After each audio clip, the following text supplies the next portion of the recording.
Welcome to our channel. Today we how to download Charles Schwab app for brokerage accounts, detailed guide step by step clearly. To download the Charles Schwab app for managing your brokerage accounts, start by unlocking your smartphone. Locate the App Store on your device. If you are using an iPhone, open the App Store. If you are using an Android device, open the Google Play Store. In the search bar, type Charles Schwab. Select the app from the search results. Ensure that the app is published by Charles Schwab & Company, Inc. Tap on the Download or Install button. The app will begin downloading and installing on your device. Once the installation is complete, locate the Charles Schwab app on your home screen. Tap the app icon to open it. You will be prompted to log in if you already have an account. If you do not have an account, look for the option to create a new account.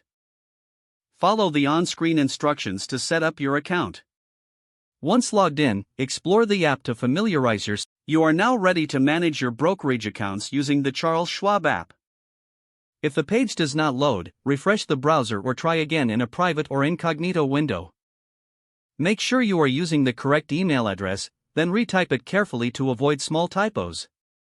If your password is not accepted, use the reset option and create a new strong password you can remember. Check your spam folder for verification or security emails, then complete any requested confirmation steps. Enable two-factor authentication if available to improve account security and reduce unauthorized access risk. After signing in, review your profile details so your contact information and settings are accurate and current. If you see an error message, note it down and try again after restarting your device and internet connection. Log out when you finish, especially on shared devices, to keep your account and payment information secure.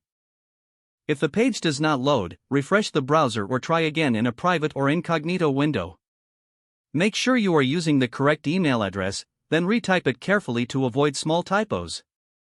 If your password is not accepted, use the reset option and create a new strong password you can remember. Check your spam folder for verification or security emails, then complete any requested confirmation steps. Enable two-factor authentication if available to improve account security and reduce unauthorized access risk. Don't forget to like this video and subscribe to our channel for more step-by-step tech guides.